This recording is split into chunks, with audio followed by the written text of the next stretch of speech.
Yeah, you seen the title. Satoru Gojo is a loser, but a great one at that. The man who was born with the 6 eyes and the limitless, known to be blessed. He looks cool, he has swag, and was the most powerful modern day character in GxYakuza. There was literally nothing this man didn't have. But one thing that he definitely didn't have in his locker was being a winner. Now look, a lot of you probably will be mad at me saying this. Trust me, I love Gojo, but let's be real for a second. He is pretty much a loser, but a great one. I would even put him as a GOAT, but as it says in his domain expansion, which is pretty relatable to himself. It's ironic, right? When granted everything and you can't do anything. This literally defines Gojo as a character. The man who was considered to be blessed lived one of the most tragic lives in this show. So that's what we're going to break down from start to finish. So remember to leave a like, subscribe if you're new, and let's actually dissect it start to finish. So Satoru Gojo is the greatest of all time, but technically speaking, what exactly is his track record? He has beaten Jogo and Toji, which you can deem pretty impressive, but anyone else he fought is not really that impressive in this case. Don't get twisted, he looks cool as hell when he's beating them too, but I feel like Gojo would have gotten a lot more stats in that case, similar to how Sukuna does with all the clans he was able to beat in the Hyenan era. Anyway, since a teen, he's been arrogant, bullying people and repeating that he was the strongest everywhere, but got humbled by Toji very quickly. Now listen, he looked cool as hell doing it, but man, did he get cooked. He got his get back for killing Toji later on, so it didn't last long for him to have that victory, and when he came back, it was definitely hype. The problem is, Gojo, even when he takes a big W like this, he always managed to take a bigger L, and in this case, not only was Rico dead because of what he's done, showing that he failed the mission, but the good soul of his best friend, Satoru Gojo. Yes, Gojo couldn't save him, and it was a huge loss for Jujutsu Society, but mostly to him. But since Gojo started seeing humans as monkeys and killing them off like their fodder, you would expect Gojo to kill him to save their lives, right? No, he just lets Gojo live and carry on with the murders, just like he did to his own parent. It's pretty crazy that he was allowed to be scot-free after what he's done, and he carried out killing non-sorcerers for the rest of his living years. But that was stopped by Yuto Kotsu, which led to Gojo ending him anyways. Again, another quote from Gojo, showing that no matter how great he is, his greatness means nothing when you can save those only willing to be saved. Another phrase to represent Gojo's character, having everything but not being able to do anything, resulted to him to kill Gojo in the end after all is said and done. But the terrible thing about all of this, you'd think Gojo can't take any more L's after this, right? But somehow he finds a way, and he messed up in killing Gojo itself. This creates Kenjaku. Now Kenjaku is a sorcerer that takes over Gojo's body because he didn't properly dispose of the body. Come on Gojo, man. And that causes everything to go from bad to worse. Not only did he not dispose of the body in the correct manner, Gojo was sealed because of him in Shibuya. Gojo takes another loss while being as great as he is. He got hit with a carefully conjured up plan that was able to stop him. Satoru Gojo was even forced to fight the disaster curses in order to save the monkeys, but unfortunately again, Gojo is responsible for all the human beings dying in this moment. Disaster curses everywhere, destroying and leaving corpses, a view of an absolute massacre.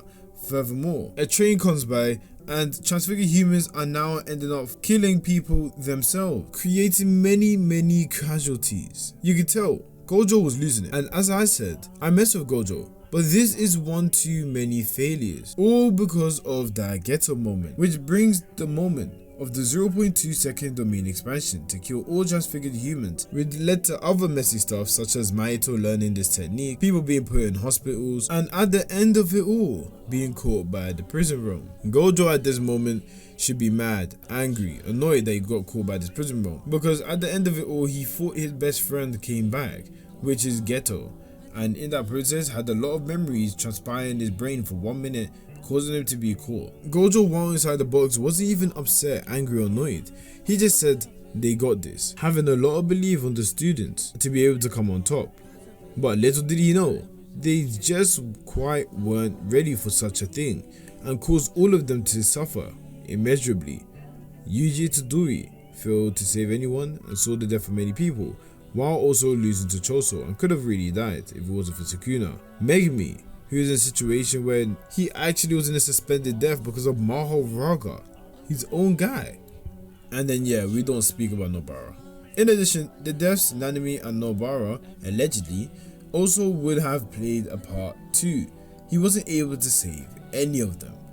So at this point, we understand the problem child, which is Gojo. Although spectacular and looked as a resolution, he truly felt like a curse rather than a blessing. Because of the dependency on Gojo, it actually could have hindered a lot of progress of the students. This comes from the fact that they believe that he is the resolution for every single problem. In addition, you can see that when Nanami was hearing about the situation of Gojo being sealed, he already admitted that everything is lost and is over for the Jutsu world. It pretty much shows you how it works. So as of now, Gojo is sealed. Shibuya happens and Gojo is nowhere to be found. But then he returns due to Angel, and Hana is useless. This moment is top anime moments for sure, and because it genuinely solidifies Gojo as being the GOAT, because only a champ could do this. But since being in the box, he had his teacher killed by the higher ups, the man he grew up with since being a teenager. It is pretty sad to see what the higher ups would have done if not for Gojo. A lot more people would have been executed, I will tell you that. In addition, his student, Megumi, had his body taken over, rendering him useless to save his sister, the boy he raised from knee high and was responsible for being looked after. It just seems nothing could go right for Gojo, meaning that his current responsibility now was to save Megumi.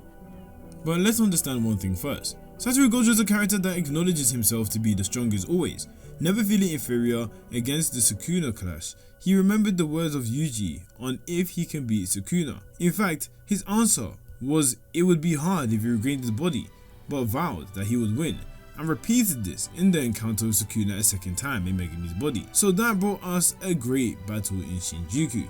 The strongest in the modern era versus the strongest in history. It was an unfair situation considering the fact that Sukuna had 10 shadows, but you can see this situation was definitely going to always happen. But it changed nothing. The spectacle showed Gojo getting cooked in the domains at the beginning, but when he flipped the tides, it seemed like nothing was stopping him. Even with Mahoraga, Gojo proved that he was very overpowered and strong. The infinity limited Sukuna in every single way, shape or form. It was just a mismatch, to the point people thought Sukuna was a fraud. Adding his reversal red to mix in as a bait and then hitting him with a black flash combo, nothing was stopping Gojo at this moment. Momentum was on his side, even managing a 3v1. How cool is Gojo, man?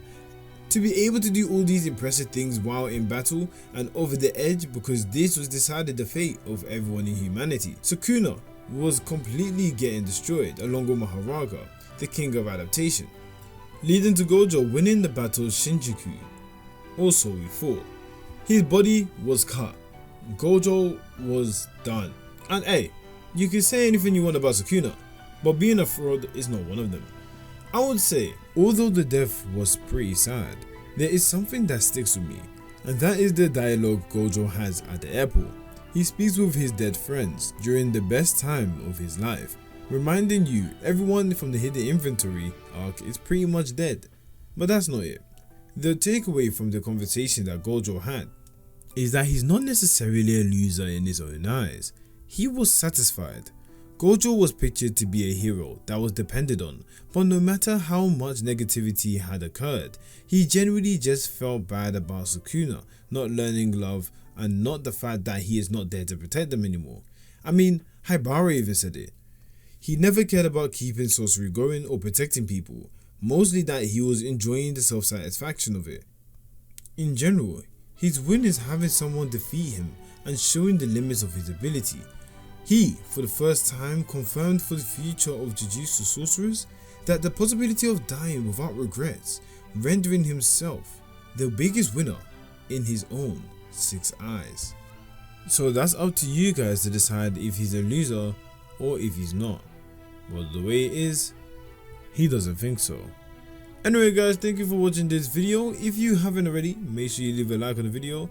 If you like these type of videos, subscribe if you're new. And as I say to the new people that come and visit my channel, Njana.